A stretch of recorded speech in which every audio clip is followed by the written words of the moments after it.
ہمارے پاس سے بلیٹن منگا کے اس کی کاپی کرائیں، زیادہ تقسیم کریں، وہ ثواب کا کام ہوگا۔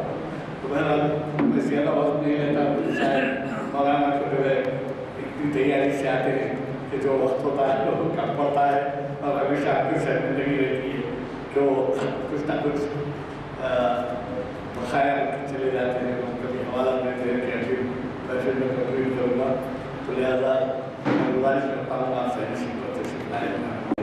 اللہ أعوذ بالله السميع العليم من الشيطان الرجيم بسم الله الرحمن الرحيم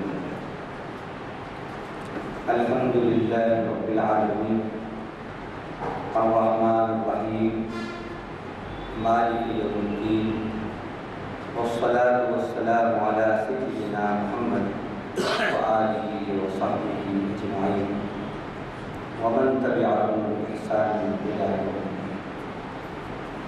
أما بعد، قال الله جل وعلا: يا أيها الذين آمنوا هل أدلكم على تجارة تنجيكم من عذاب أليم تؤمنون بالله ورسوله وتجاهدون في سبيل الله بأموالكم وأنفسكم ذلكم خير لكم إن كنتم تعلمون يغفر لكم ذنوبكم ويدخلكم جنات تجري من تحتها الأنهار ومساكن طيبة في جنات عدن ذلك الفوز العظيم وأخرى تحبونها نصر من الله وفتح قريب وبشر المؤمنين صدق الله العظيم۔ قال النبي صلى الله عليه وسلم: إن النصر مع الصبر۔ ہر قسم کی تعریف کے لائق اللہ ہی ہے جو تمام دنیاؤں کا پالنہار ہے، جو بہت ہی مہربان نہایت رحم فرمانے والا ہے، جو بدلے کے دن کا مالک ہے۔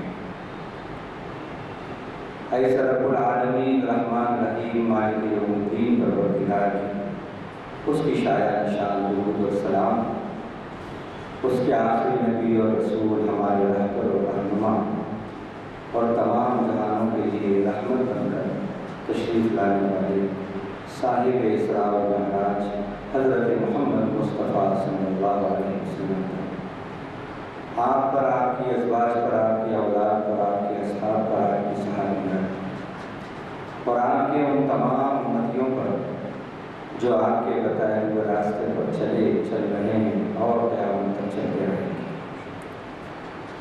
حمد و صلاۃ کے بعد جیسا کہ ابھی آپ نے ہمارے محترم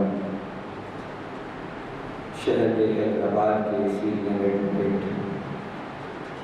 جناب غلام یزدانی صاحب ایڈوکیٹ سے اس نشست کے بارے میں سنا کہ یہ شریعت انفارمیشن سروس کی 725 نشست آج 6 اگست 2018 مطابق 23 ذوالقعدہ 1449 بروز ہوئی۔ بامقام کانفرنس ہال مسجد عالیہ لن فاؤنڈری حیدرآباد تلنگانہ۔ اس وقت جس عنوان پر اپنے آمدے کو آپ کے سامنے دہرانا ہے اور پہلا مقصد اس آمدے کے دہرانے میں یہ کہ میں خود اپنے ایمان کو تازہ کروں اور پھر سامعین سننے والے اور یہ سننے والے پھر جن اللہ کے بندوں تک پہنچائیں ان کا ایمان بھی تازہ ہو اور ایمان قوی ہو، اور جو ایمان کے تقاضے ہیں اعمال صالحہ ان تقاضوں کو پورا کیا جائے۔ محفلیں سجتی رہتی ہیں، منعقد ہوتی رہتی ہیں، باتیں اس سے بڑھ کر ایک سنتے رہتے ہیں، اور اب تو electronic media, print media, social media نے اتنی آسانیاں کر دی ہیں کہ دنیا کے اعلیٰ سے اعلیٰ مقرر صاحب اپنے بیڈ روم میں لیٹے لیٹے بلا لیجیے، اپنے بیڈ روم میں بلا لیجیے اور ان کی تقریر سن لیجیے، جب چاہیں ان کو شٹ اپ کر دیجیے، جب چاہیں ان کو کہیے بولیے، اتنی آسانیاں ہو گئی۔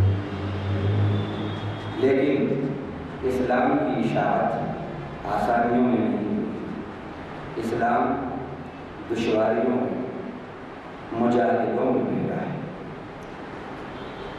اللہ تعالیٰ نے مومنین کی شان یہ بتائی کہ وہ مجاہدین ہیں، اور مجاہدین کے لیے اللہ تعالیٰ نے وعدہ کیا ہے ہدایت کے راستوں کی رہنمائی اور مدد کا۔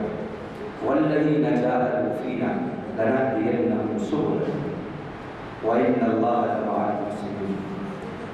اللہ تعالیٰ نے جو اللہ کے دین پہ چلنے میں، چلانے میں، اللہ کے دین کو اللہ کے بندوں تک پہنچانے میں جو اس سے ناواقف ہیں، اپنا جان لگاتے ہیں، اپنا مال لگاتے ہیں، اپنا وقت لگاتے ہیں، اپنے جذبات کی قربانی دیتے ہیں، ان کو اللہ تعالیٰ نے سپیریئرٹی اور فوقیت دی ان لوگوں پر جو بیٹھے بیٹھے بس ساری باتیں کرتے رہتے ہیں۔ فضل اللہ المجاہدین علی القاعدین اجرا عظیما، فضل اللہ المجاہدین باموالہم وانفسہم علی القاعدین اجرا عظیما، اللہ نے فرمایا۔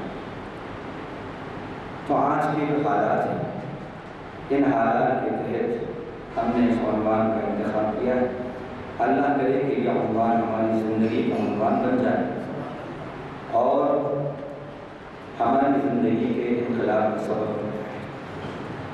اس وقت کے جو اندرون ملک اور بیرون ملک جو حالات ہیں آپ سب واقف ہیں، چاہے وہ پڑوسی ملک ہو، چاہے وہ یمن ہو، سعودی عرب ہو، افغانستان ہو، عراق ہو، شام ہو، یمن ہو، یا ہمارا ملک ہو، راجستھان کا الور ہو، یا ہریانہ ہو، یا یو پی ہو، یا ایم پی ہو، اور اب قریب قریب آسام ہو، جو وہاں ہو رہا ہے بتانے کی ضرورت نہیں ہے۔ یہ سب کیوں ہو رہا ہے؟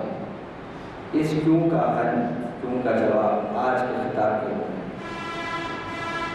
اللہ اور اس کے رسول نے اس کیوں کا کیا جواب دیا ہے۔ ہر طرف اسلام اور مسلمان باطل کی زد میں ہیں، اور بعض حضرات ان حالات سے دل برداشتہ ہو جاتے ہیں، لیکن جو ایمان قوی رکھتا ہے، جس کا اللہ سے قلبی تعلق ہے، چاہے حالات کیسے سے کیسے ہو، اس سے بھی بدتر ہو، وہ پھر بھی پر امید رہتا ہے اور رب ذوالجلال کا اس کی زمین پر نمائندہ بن کر اس کے پیغام کو عام کرتا ہے۔ یہ اللہ نے مومنین کی خصوصیات بتائی۔ الذين استجابوا لله والرسول من بعد ما أصابهم القرح للذين أحسنوا منهم واتقوا أجر عظيم الذين قال لهم الناس إن الناس قد جمعوا لهم فاخشوهم فزادهم إيمانا وقالوا حسبنا الله ونعم الوكيل۔ بندہ مومن کی اللہ نے یہ خصوصیات بتائی کہ وہ جو اللہ اور اس کے رسول کی بات کو مانتے ہیں، جنہوں نے اللہ اور رسول کی بات پر لبیک کہا، بعد اس کے کہ ان کو زخم پہنچے، تکلیفیں پہنچی، ایسے نیکوکاروں کے لیے اللہ کی طرف سے اور اور ایسے تقوی والوں کے لیے اجر عظیم ہے، بڑا صلہ ہے۔ یہ وہ ہیں، ان کی خصوصیات یہ ہیں کہ جب لوگوں نے ان سے کہا الذین قال لهم الناس ان الناس قد جمعوا لكم، کہ دیکھو لوگ متحد ہو گئے ہیں، جمع ہو گئے ہیں تمہیں مٹانے کے لیے، تمہیں برباد کرنے کے لیے، منصوبے بن رہے تمہارا نام و نشان مٹانے کے لیے، بجائے اس کے کہ ایسی باتیں سن کر ان کی ہمت بست ہو اور ان کا ایمان بڑھ گیا اور ڈرو ان سے۔ انہوں نے کہا کہ ایسے لوگوں سے جو تمہارے اوپر حملہ کرنے والے ہیں اور منصوبے بنا رہے ہیں تمہارے قلعہ کرنے ہیں، ڈرو ان سے۔ تو ایسے جملوں نے ان کے ایمان میں اور اضافہ کر دیا۔ جو قرآن کہہ رہا ہے فزادہم ایمانا،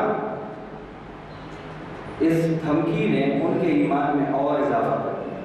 اور ان کی زبان پہ کیا جملہ ہے؟ وَقَالُوا حَسْبُنَا اللَّهُ وَنِعْمَ الْوَكِيلُ، اور انہوں نے کہا ہمارے لیے اللہ کافی ہے اور وہ بہترین کارساز ہے۔ تو بندہ مومن وہ ہے جو ایک نارمل حالات میں بے ہمت نہیں ہارتا، باہمت رہتا ہے۔ کیوں؟ اس لیے کہ ساری کائنات کا مالک اور خالق اس کے ساتھ ہوتا ہے، اس کو یقین ہے کہ اللہ اکبر، اللہ سب سے بڑا ہے، ان اللہ علی کل شیء قدیر، اللہ ہر چیز پر قدرت رکھتا ہے، اس کا یقین ہے۔ ان ینصرکم اللہ فلا غالب لکم، اللہ نے یہ فرمایا۔ اور من اصدق من اللہ قیلا، اللہ سے زیادہ بات کا سچا کون ہے؟ اور ان ربک فعال لما یرید، آپ کا رب جو چاہتا ہے وہ کر کے چھوڑتا ہے۔ واللہ غالب علی امرہ ولکن اکثر الناس لا یعلمون، اللہ اپنے حکم پر غالب ہے لیکن لوگوں کی اکثریت سمجھتی نہیں۔ ما قدر اللہ حق قدر، اللہ کی طاقت کا اور شان کا جیسا اندازہ لگانا چاہیے، ابھی لوگوں نے اندازہ نہیں لگایا کہ وہ کیسی شان والا، کیسی آن والا ہے۔ لیس کمثلہ شیء، اس کی طرح بھی کوئی نہیں ہے۔ وَلَهُ الْمَثَلُ الْأَعْلَىٰ فِي السَّمَاوَاتِ وَالْأَرْضِ، آسمانوں میں اس کی مثال بلند ہے، زمین میں اس کی مثال بلند ہے۔ وہ آسمانوں میں بھی اپنی ذات میں بے مثال ہے، زمین میں بھی اپنی ذات میں، اپنی صفات میں بے مثال ہے۔ اس نے فرمایا اور برحق فرمایا ان ینصرکم اللہ فلا غالب لکم، اگر اللہ تمہاری مدد کرے گا تو کوئی تمہارے اوپر غالب نہیں آ سکتا۔ وَإِن يَخْذُلْكُمْ فَمَنْ ذَا الَّذِي يَنصُرُكُم مِّن بَعْدِهِ، اور اگر وہ تمہیں رسوا کرے تو کون ہے جو تمہاری مدد کرے گا اس کے مقابلے؟ اللہ کا وعدہ ہے،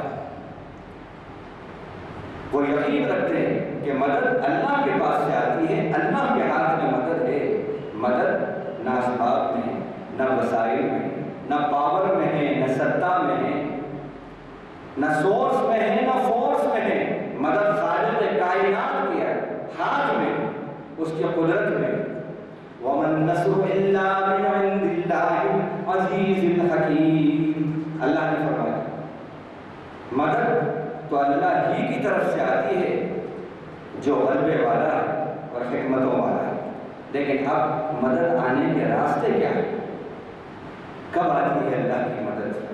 اور یہ جو حالات ہمارے سامنے ہیں، ان پہ ہم کس طرح غالب آئیں اور ان حالات کا مقابلہ ہم کیسے کریں اور اللہ کی نصرت ایسے حالات میں کیسے آئے، یہ آج کے لیکچر کے اندر آپ کے سامنے کچھ باتیں ہیں۔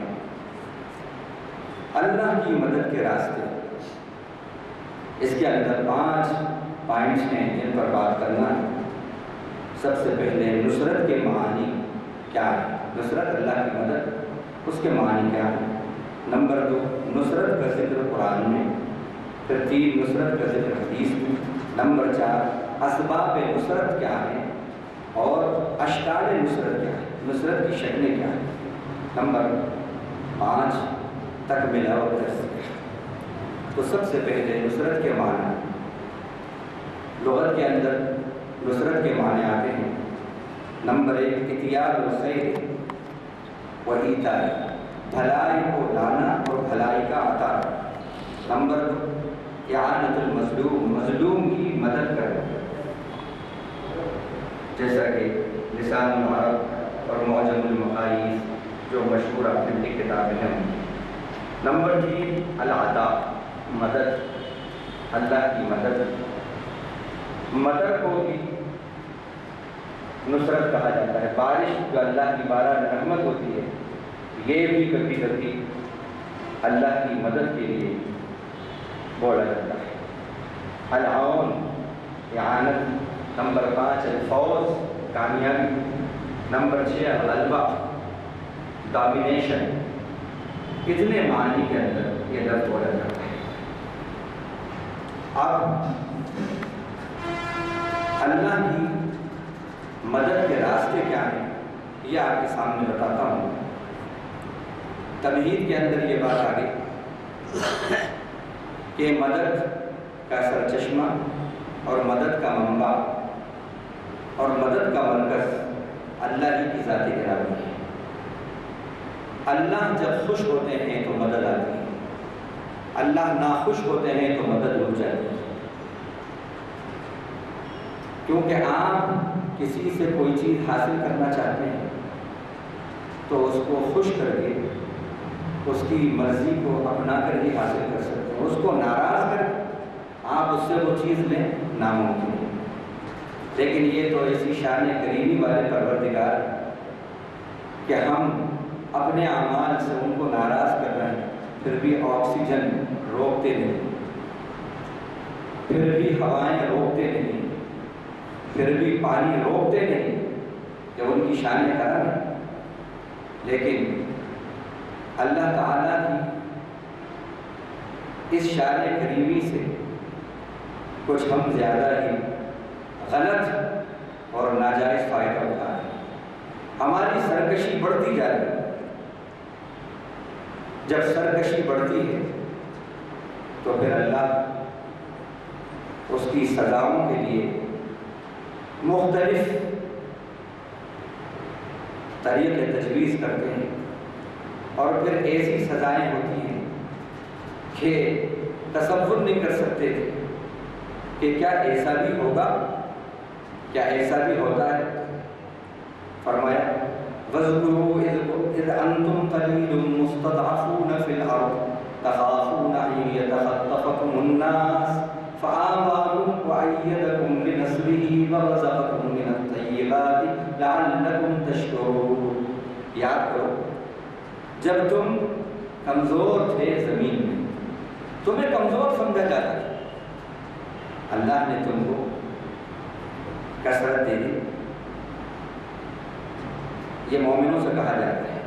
مکی دور کے جو حالات تھے مسلمانوں کے، اس کی نشاندہی کر رہے ہیں اللہ۔ یہ سورہ انفال کی 26ویں آیت ہے، 26ویں نمبر کی آیت ہے۔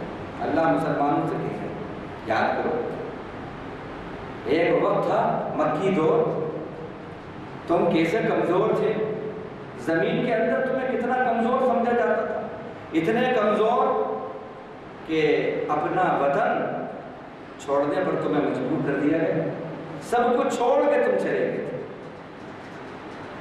مستضعفون فی الارض تخافون ان یتخطفکم الناس، اور تم ڈرتے تھے کہ لوگ تمہیں کہیں کڈنیپ نہ کر لیں، کہیں اچک نہیں۔ فآواکم، اللہ نے تمہیں پناہ دی مدینے کے، تمہاری مدد کی اللہ، وَأَيَّدَكُمْ بِنَصْرِهِ، اور اپنی نصرت سے تمہاری تائید، وَرَزَقَكُمْ مِنَ الطَّيِّبَاتِ، اور پاکیزہ رزق تمہیں عطا کیا۔ یہ سب اس لیے کیا کہ تم شکر گزار بنو، شکر گزار بنو۔ حالات کی تبدیلی اللہ ہی کے اختیار میں ہے، اور حالات کی تبدیلی اعمال کی تبدیلی سے آتی ہے۔ احوال اعمال سے ریلیٹڈ ہیں، جیسے اعمال ویسے حالات۔ اعمال خراب ہوں گے حالات خراب ہوں گے، اعمال درست ہوں گے حالات درست ہوں گے۔ ہم نہیں کہہ رہے، اللہ فرما رہا ہے ان اللہ لا یغیر ما بقوم حتی یغیروا ما بانفسہم، اللہ بے شک کسی قوم کی حالت کو اس وقت تک نہیں بدلتے جب تک کہ وہ خود اپنی حالت کو بدلنے کے لیے کوشاں نہ ہو جائے، فکر مند نہ ہو جائے۔ لیکن ہم اسباب کو بدلنے میں تو بڑے سنجیدہ ہیں، اموال کے حصول میں سنجیدہ ہیں، اس کو درست کرنے میں سنجیدہ ہیں، اسباب کو درست کرنے میں سنجیدہ ہیں، لیکن اعمال کو اور ایمان کو درست کرنے میں سنجیدہ نہیں۔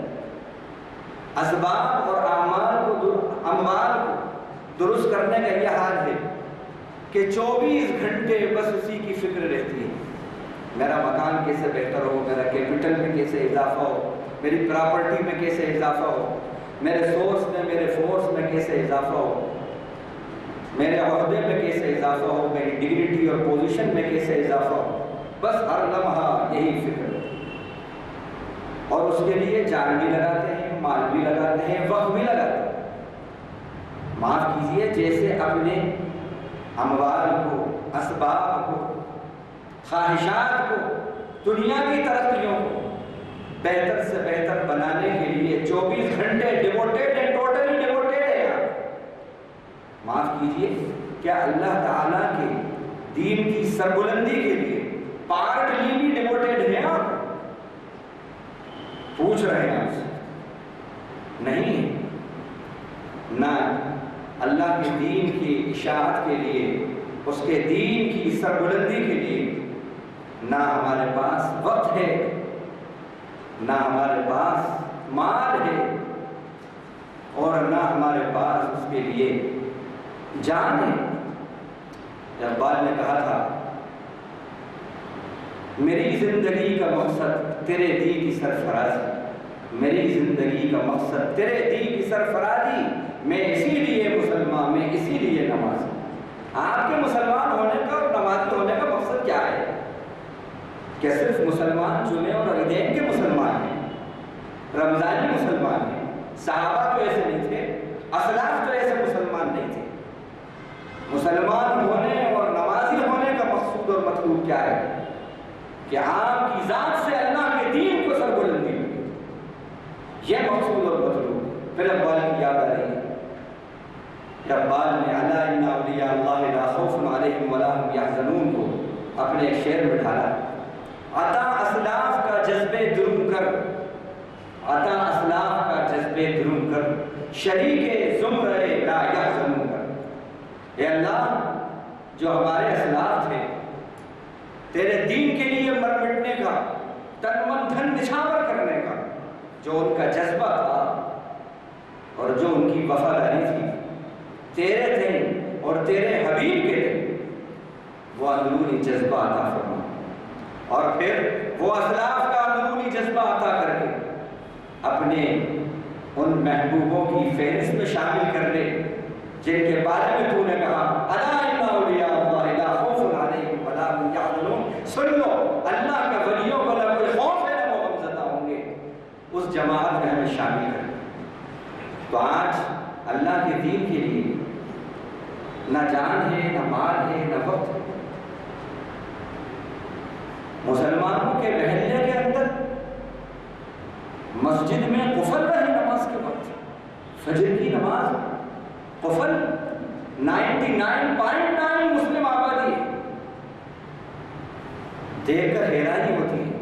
مسجد میں داخل ہو رہے، نماز ہو رہی ہے، ایک مسلم بھائی جس کو پہچانتے ہیں کہ یہ مسلم ہے، وہ چھوٹی حاجت اور بڑی حاجت پوری کر کے اللہ کے گھر سے نکل رہا ہے، لیکن اللہ کا جو فریضہ ادا کیا جا رہا ہے اس کے لیے متوجہ نہیں ہوا، اس میں شریک نہیں ہوا۔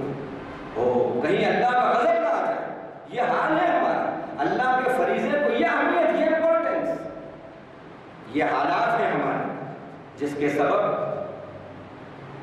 آسام اور راجستھان اور یوپی جیسے تجربے ہمارے سامنے آ رہے ہیں، کبھی اخلاق کی صورت میں، کبھی اکبر کی صورت میں، کبھی مجاہد کی صورت میں، کبھی پہلو خان کی صورت میں۔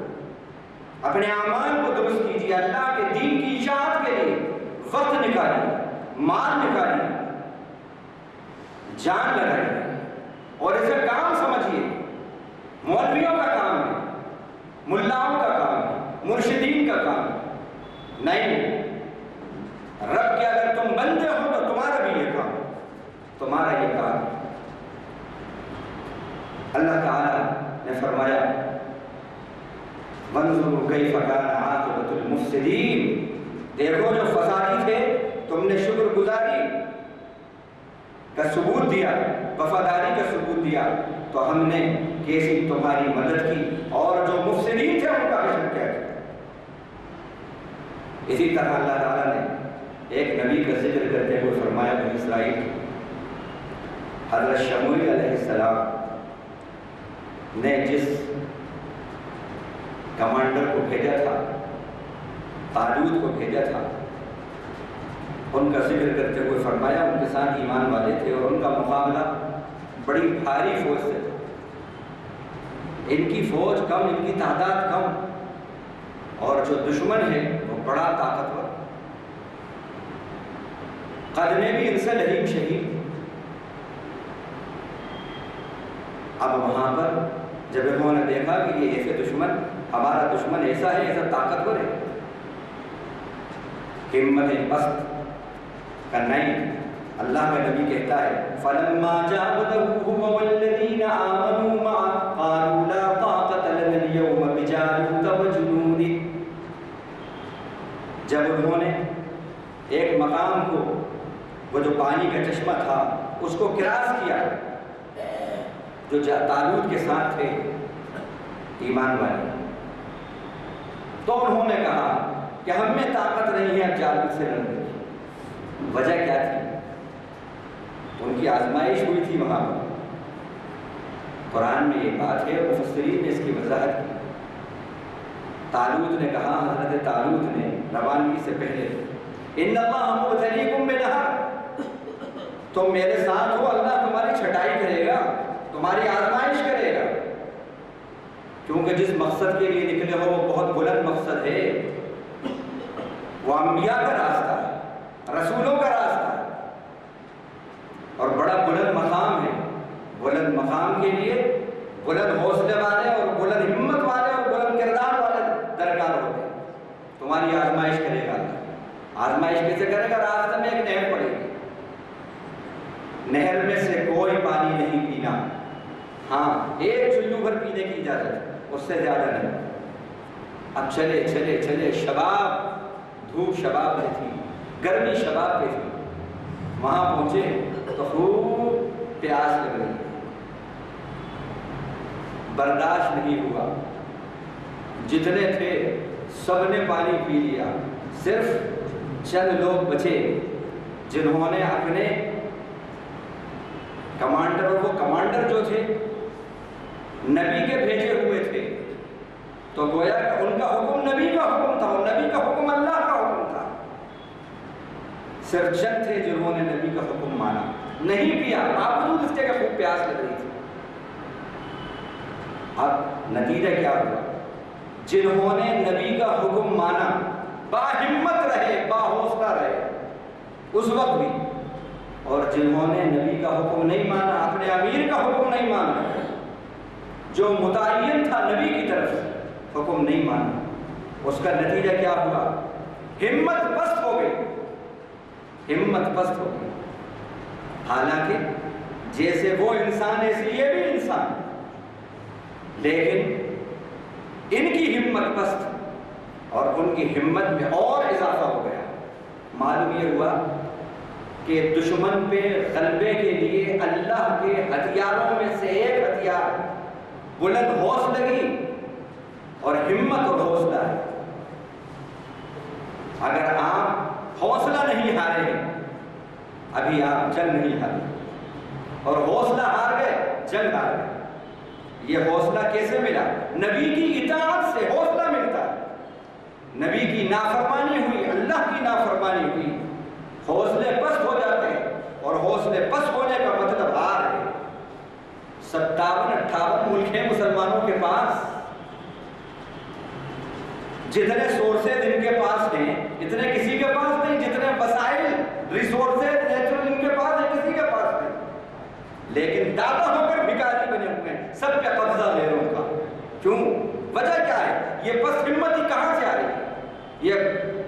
یہ کم ہمتی کہاں سے آ رہی ہے؟ اللہ اور اس کے رسول کی اطاعت کا دامن چھوٹ رہا ہے، نہ جان لگ رہی، نہ مال لگ رہا اس کے لیے، نہ وقت لگ رہا۔ یہ کام مولویوں کا ہے، ملاؤں کا ہے۔ ہم تو 12 بجے رات تک گپاشی کریں گے اور 8 بجے تک سوئیں گے، بس صرف جمعہ اور عیدین کے ہم مسلمان نہیں۔ اللہ نے کہا جب یہ نکلے وہاں سے، وہ چند لوگ تھے جنہوں نے اللہ کے نبی کی بات کو مانا۔ اور عجیب بات ہے، علماء نے لکھا ہے، مفسرین نے، کہ ان کی تعداد بھی 313 تھی، اور جنگ بدر والے جو ہیں ان کی تعداد بھی 313 تھی، اتفاق۔ اللہ نے اس کا ذکر کیا، قالوا لا طاقة لنا اليوم بجالوت وجنوده قال الذين يظنون أنهم ملاقو الله كم من فئة قليلة غلبت فئة كثيرة بإذن الله والله مع الصابرين۔ حضرت طالوت نے ان سے کہا کیوں گھبراتے ہو؟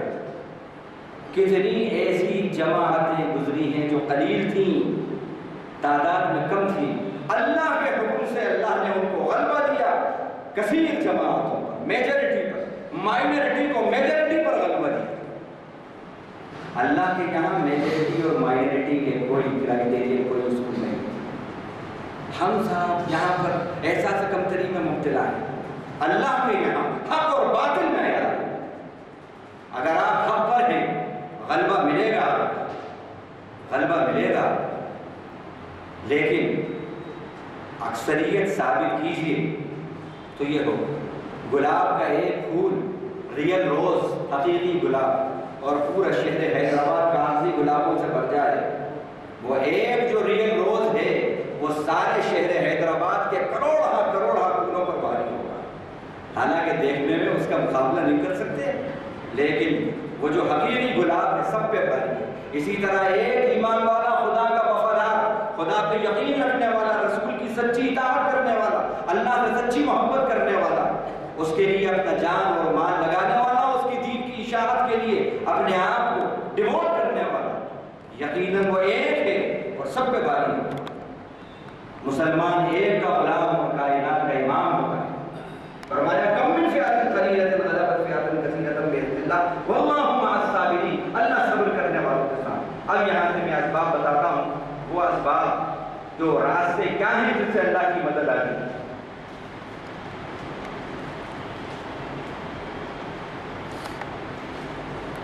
نمبر 1 صبر، جیسا کہ اس آیت کے اندر بتایا، حق پر جمے رہنا، حالات چاہے کیسے ہی آئیں، اسٹیبلٹی۔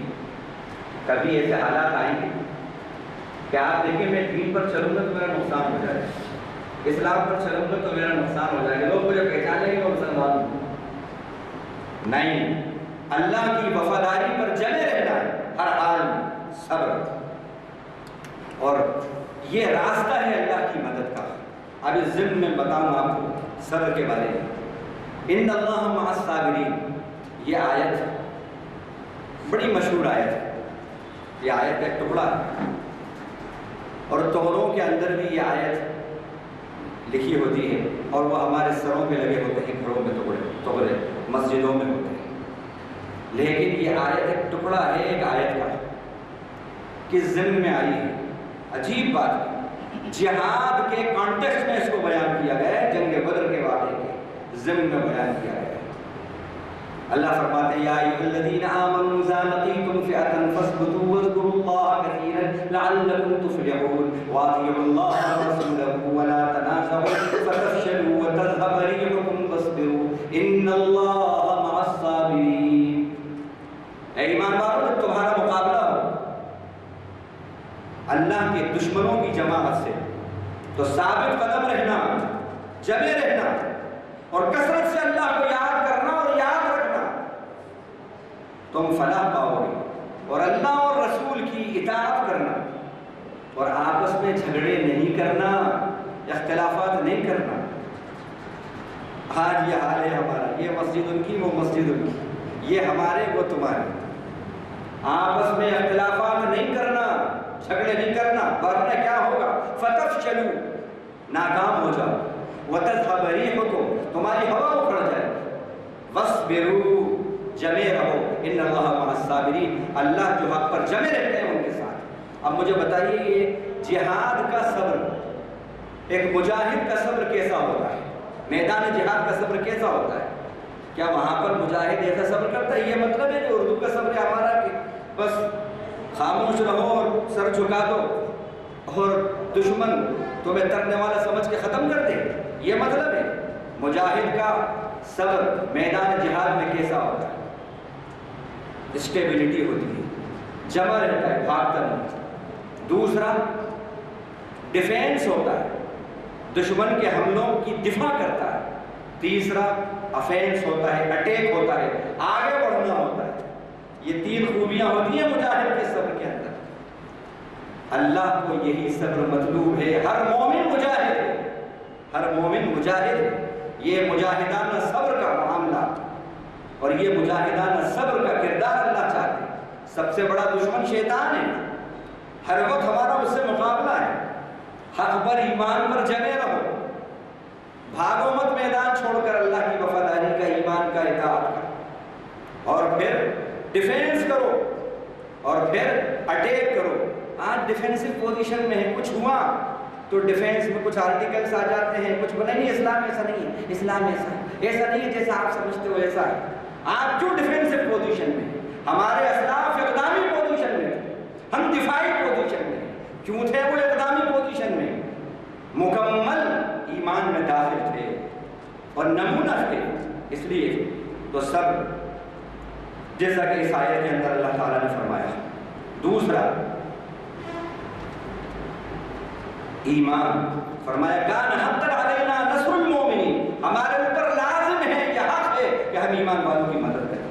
فرمایا انا لننصر رسلنا والذین آمنوا فی الحیات الدنیا ویوم یقوم الاشہاد، بے شک ہم ضرور مدد کریں گے ایمان والوں کی اس دنیا کی زندگی میں بھی، آنے والی جو زندگی ہے اس میں بھی مدد کریں گے، اور ہمارے اوپر حق ہے کہ ہم مومنوں کی مدد کریں۔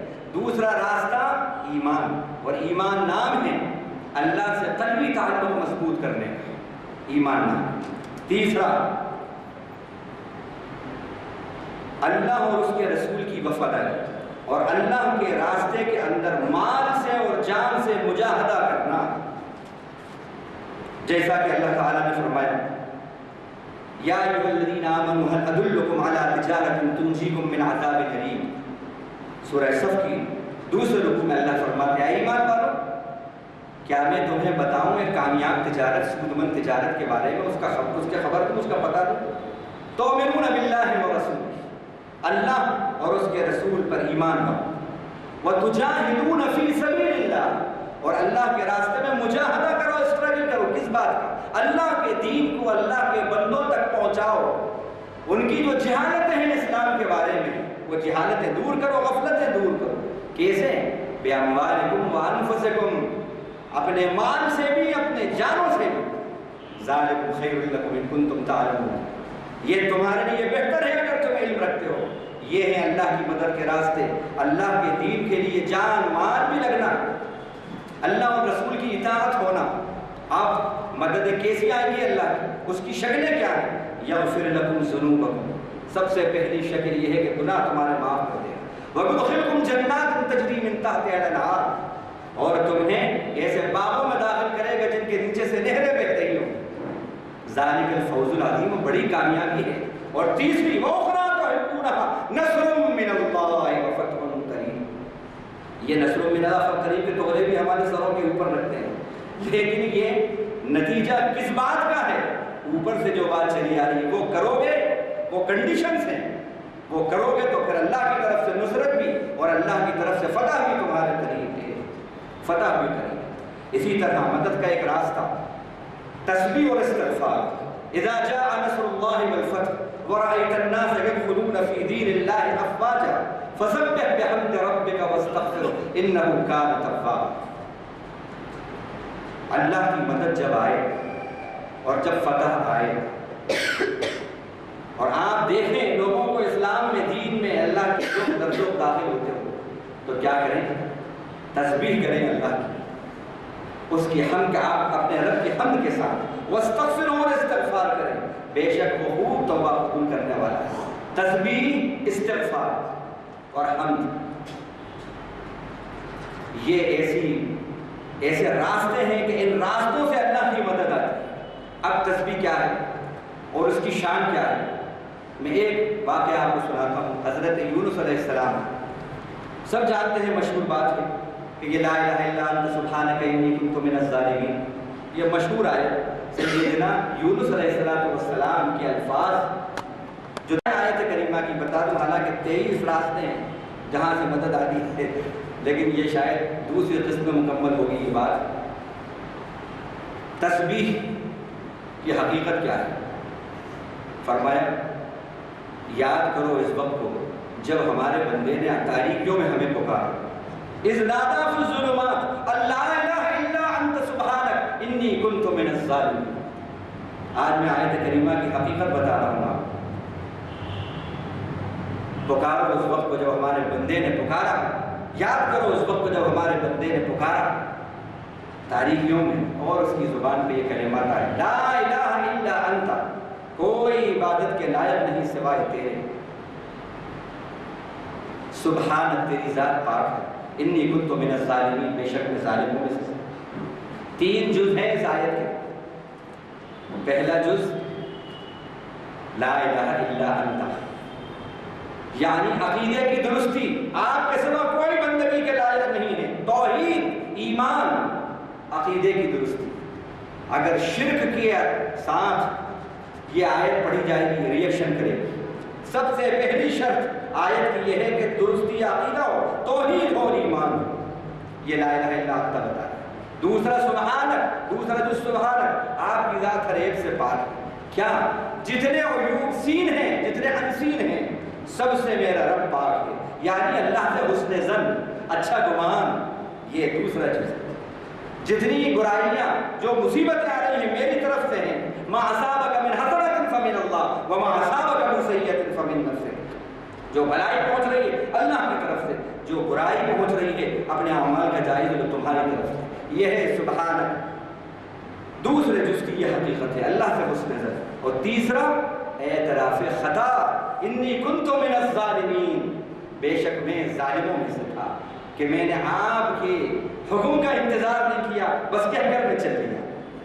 میں اس تفصیل میں نہیں جا رہا۔ تو یہ 3 ہیں جز آیت کریمہ کی، درستی عقیدہ، اللہ سے حسن ظن، اور تیسرا اعتراف خطا، اپنی خطا پر نظر، رب کی عطا پر نظر۔ پھر یہ آیت کریمہ اپنی شان دکھاتی ہے۔ اور تسبیح کی بتا دوں آپ کو کہ تسبیح کی کیا، اس تسبیح کی کیا عظمت اللہ نے بتائی۔ فرمایا لولا انه كان من المسبحين للبث في بطنه الى يوم يبعثون، اگر یونس علیہ السلام تسبیح کرنے والوں میں سے نہ ہوتے تو وہ اس دن تک مچھلی کے پیٹ میں رہتے جس دن تک لوگ اٹھائے جائیں گے، یعنی قیامت تک۔ اللہ اکبر، فیصلہ ہو گیا تھا ایسی سزا کا۔ قیامت کوئی معمولی بات ہے، لاکھوں سال بھی ہو سکتے ہیں، اللہ ہی کو معلوم ہے۔ یہ سزا بھی تجویز ہو گئی تھی، لیکن تسبیح کی عظمت اور تسبیح کی شان کیا ہے؟ چند گھنٹوں کے اندر یا چند دنوں کے اندر اللہ تعالیٰ نے وہ سزا جو ہزاروں سال کی سزا تھی تخفیف کر کے ختم کر دی۔ یہ ہے تسبیح کی شان، یہ ہے استغفار کی شان، یہ ہے اللہ کی حمد و ثنا کی شان۔ آج ہمارے پاس اللہ کی نہ حمد و ثنا کا وقت ہے، نہ استغفار کا وقت ہے، نہ تسبیح کا وقت ہے۔ استغفار یہ نہیں ہے کہ بس جیسے کہ ہوتا ہے کہ بس سوری ایک گرانٹیڈ ایک بات ہے، نہیں۔ استغفار کا مطلب اپنے گناہوں پر، اپنی خطاؤں پر نظر رکھ کے ندامت کے ساتھ، عاجزی کے ساتھ اس کی اصلاح کی فکر کرتے ہوئے اللہ سے معافی مانگنا۔ اس استغفار پر اللہ کی مددیں آئیں، اولاد کے عطا ہونے کی بشارت دی ہے اللہ نے، بارشوں کے برسنے کی بشارت دی ہے، خوشحالی کی بشارت دی ہے، اور یہ اللہ کی مدد کا راستہ ہے۔ یہ ہے تسبیح، حمد اور استغفار کی شان اور عظمت جو اللہ تعالیٰ نے یہاں پر بتائی۔ اسی طرح اب چوتھی بات اللہ کا ڈر، اللہ کا خوف. جو مدد کے راستے ہیں اللہ کا ڈر اور اللہ کا خوف. اللہ فرماتے ہیں من یطع اللہ ورسولہ ویرجو اللہ ویتقہ فاولئک هم الفائزون. اس میں چوتھی اور پانچویں بات آ گئی. جو اللہ کی بات مانے گا، اس کے رسول کی بات مانے گا اور اللہ سے ڈرے گا اور پرہیزگاری کی زندگی گزارے گا. یہ بتائے اللہ نے تین راستے بتائے: اللہ کی اطاعت، رسول کی اطاعت، اللہ کا ڈر اور خوف، اور پرہیزگاری، اللہ کی ناراضگی کے بچنا. یہ ہوں گے بات. اللہ کا وعدہ ہے کہ اللہ تعالیٰ پھر کیا کرے گا؟ وَمَن يَخْشَ اللَّهَ فَأُولَٰئِكَ هُمُ الْفَائِزُونَ. وہی لوگ کامیابی حاصل کریں گے، وہی لوگ کامیاب ہوں گے. یہ اللہ تعالیٰ نے فرمایا سورہ نور آیت نمبر 52 کے اندر. اسی طرح 6 اور 7 اذا جاء نصر اللہ والفتح ورأيت الناس يدخلون، جو اس میں ہم نے پڑھا تسبیح اور استغفار، یہ ہو چکا. 8واں نصرت خدا بندی کیسے آتی؟ ان تنصروا اللہ ینصرکم. 8واں جو ذریعہ ہے، جو راستہ ہے اللہ کی مدد ہے، اللہ کے دین کی مدد ہے. بھائی اسی پہ بات ختم کریں گے کیونکہ وقت ہو رہا ہے. اب جو بقیہ ہیں پوائنٹس انشاءاللہ وہ آپ کے سامنے بتائیں گے. اس آخری بات پر بات ختم ہوگی. یا ایھا الذین آمنوا ان تنصروا اللہ ینصرکم ویثبت اقدامکم. اے ایمان والو، اگر تم اللہ کی مدد کرو گے تو اللہ تمہاری مدد کرے گا. مجھے بتائیے، کیا اللہ ہماری مدد کا محتاج ہے؟ واللہ خیر الناصرین. اللہ نے کہا کہ وہ بہترین مددگار ہے. نعم المولا و نعم النصیر. وہ بہترین مولا، کارساز اور بہترین مدد کرنے والا ہے. کیا مطلب ہے اس مدد کا؟ کیا مطلب ہے؟ اللہ کے دین کی مدد کا مطلب ہے کہ اللہ کے دین کی اشاعت میں مجاہدہ کرو، اسٹرگل کرو، اپنی جان سے، اپنی مال سے اور قرآن کی اشاعت سے. یہ بھی اللہ نے فرمایا. سورہ فرقان، یہ تو مکی صورت ہے. جہاد ہم سب جانتے ہیں مدنی دور کے اندر فرض ہوا ہے، 2 ہجری کے اندر. لیکن اس سورت کی یہ آیت ہے، اس میں کہا لا فلا تطع الکافرین وجاہدہم بہ جہادا کبیرا.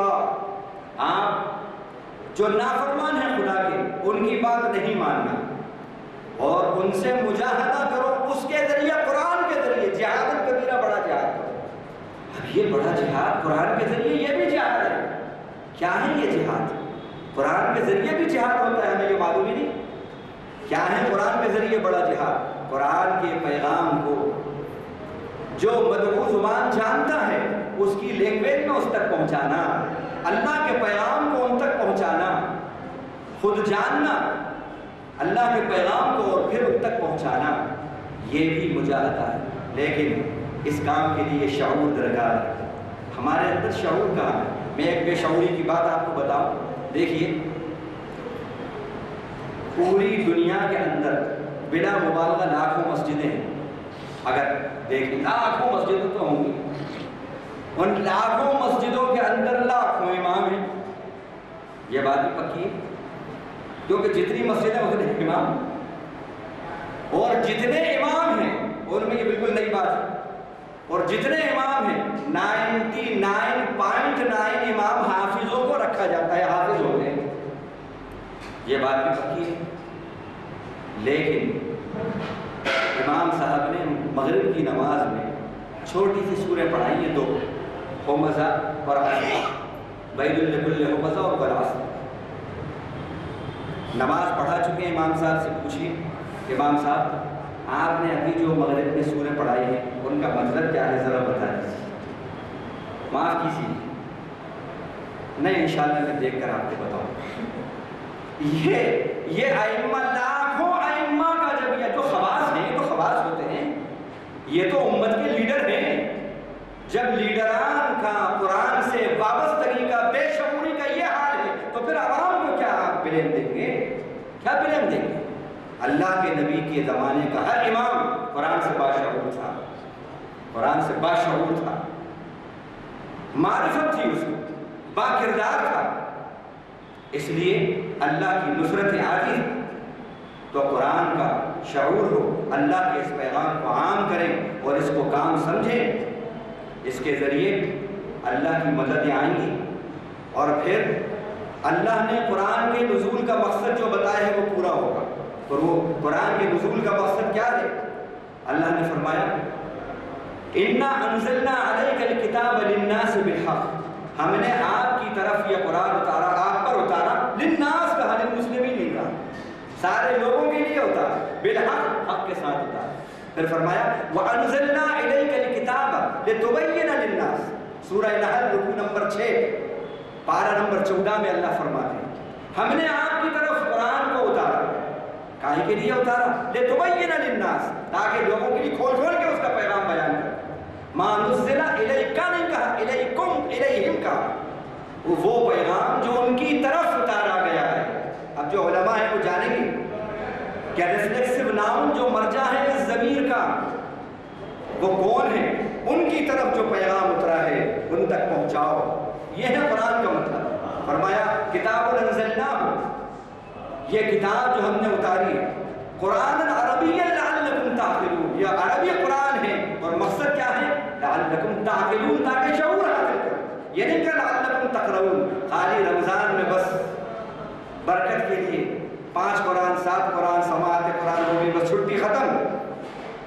عجیب بات ہے۔ اب کیسے یہ ہوا ہمارے شہر کے اندر کہ ایک صاحب نے پورے رمضان ہر روز تراویح میں قرآن ختم کیا، اللہ جانے کیسا قرآن پڑھا، اور پھر یہ بڑا اشتہار پہلے بھی اور بعد میں بھی آیا، اور پھر یہ کہا گیا اسلامی تاریخ کے اندر آج تک ایسا کسی نے قرآن کا خاتمہ نہیں کیا، قرآن کو ختم نہیں کیا ہے۔ یہ فخر ان کو حاصل ہے، یہ شرف ان کو حاصل ہوا، انڈائریکٹلی اس کے اندر پبلسٹی ہو رہی ہے، اور اللہ نے پبلسٹی کو حرام کرا ہے۔ اللہ کے نبی نے فرمایا میں تمہیں پر ڈر رہا ہوں، شرک اصغر سے ڈرتا ہوں، یہ آپ کی آخری وصیتوں میں شرک اصغر سے ڈر رہا ہوں۔ لوگوں نے پوچھا اللہ کے نبی شرک اصغر کیا ہے؟ آپ نے فرمایا ریاکاری، دین کے کاموں میں ریاکاری۔ جب دین کے کاموں میں ریاکاری آ جائے، کیمرہ مین جب تک نہیں ہو، پبلسٹی نہیں ہو، تو اس وقت تک کام نہیں ہوگا، یہ آئے گا ہلاک ہو جاؤ گے، دشمن تم پر غالب آ جائے۔